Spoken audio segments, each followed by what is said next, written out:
Hi guys! It's me again, Mrs. B. Welcome to Shimen Hotel! Another struggle kapag nagta-travel. Ayan na nga ang check-in. At syempre, kailangan mo mag-intay. Usually kasi 2 o'clock or 3 o'clock pa ang check-in. At syempre, dahil maaga ang flight namin, pagod na talaga kami yan. Isa rin talaga sa accommodation or hotel ang nilulook forward namin kapag nagta-travel kami. Gusto namin talaga yung comfy. At yung sa hotel pa lang, talagang marerelax ka. At syempre, dahil plus size kami, hindi rin kami pwede sa siksikan. 613. Ng isa pang bedroom. Pinakamalaki at for sure, pinakamagulo. Here is our room.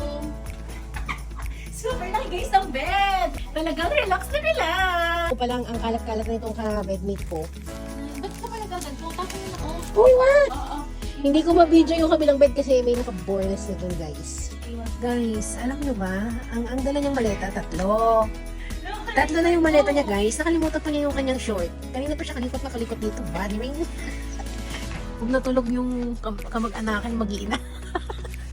Ayan. Oh, puro pagkain. Butter cookie, butter coconut. Hindi nakalimutan ang short. Nakalimutan niya.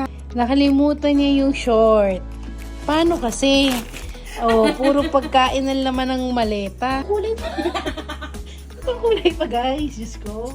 Sa mga nagtatanong naman kung magkano ang Shimen Hotel, ito yung binayaran namin per rooms. Ayan guys, ready na si Mrs. B sa night market. Ang tagal kasi nila, so let's have a break, let's have a Kit Kat. Ang tagal nila guys magbihis. Ayan ang ating outfit at talagang super lamig na sa labas. Kit Kat muna tayo para may energy tayo maglakad. So ayun na, kakain na po ang troops.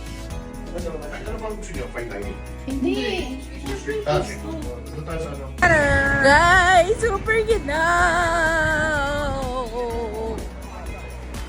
Yo. Super lamig. Hindi mo ko nilalamig eh. Welcome to Shiminding Night Market. Uy, ang tamis! Alam nyo ba guys kung bakit gustong-gusto namin mag-travel? Number 1 is para sa food trip. Marami talaga masasarap na pagkain sa ibang bansa. Syempre, dahil mainit dito sa Pilipinas, number 2 na dyan ang cold weather. At syempre, para makapag-OOTD. Grabe, super haba ng pila. Ano kaya yung kinakain nila doon? Number 3, hindi mawawala dyan ang curiosity. Syempre, kasama na rin dyan ng gastos. At number 4, ang pinaka-expensive sa lahat, syempre ang quality time, bonding, fun, and relax, and chill.